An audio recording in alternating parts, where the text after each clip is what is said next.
Sunday சமையல் இன்றைக்கி என்ன ஸ்பெஷல்னு பார்த்தீங்கன்னா மீன் வறுவலும் மீன் குழம்பும் தான். மீன் மசாலா போடுறதுலாம் அவங்க வேலை தான், ஜஸ்ட் அதை வறுத்து எடுக்கிறது மட்டும்தான் என் வேலை. இன்றைக்கி எனக்கு கொஞ்சம் பிடிச்ச மாதிரி மீன், பிகாஸ் முள்ளு கம்மியாக இருக்கும். அப்படியே ஃப்ரெஷ்ஷாக தயிர் பாக்கெட்டில் வாங்கி வந்தாங்களா, அதை கிண்ணம் மாற்றிடலாம்னு சொல்லிட்டு இதெல்லாம் பண்ணும்போது அந்த அம்மா திங்ஸ்லாம் ஞாபகம் வருது.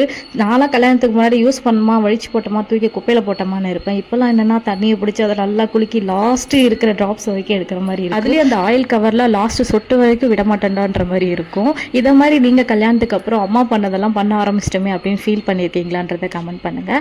அப்படியே ஈவினிங்க்கு ஜம்ப் பண்ணியாச்சு. சும்மா போர் அடிக்குது, பசி எடுக்குது, எதனா செய்யறியா அப்படின்னாங்க. சரி சுட சுட போண்டா போட்டு கொடுக்கலாம் அப்படின்னு சொல்லிட்டு, இது எங்கள் அம்மாவோட ரெசிபி தான். இதோட ரெசிபி நான் ஆல்ரெடி போட்டிருக்கேன், வேணும்னா கீழே லிங்க் கொடுக்குறேன், செக் பண்ணி பாருங்க. நார்மலாக போண்டா போடுற மாதிரி இல்லாமல் இது கொஞ்சம் போரிங் கன்சிஸ்டன்சியில் தான் இருக்கும். சாஃப்டாக சூப்பராக இருக்கும். கண்டிப்பாக ட்ரை பண்ணி பாருங்கள். ஜஸ்ட்டு 10 மினிட்ஸ்லேயே செஞ்சிடலாம். லிங்க் செக் பண்ணி பாருங்கள்.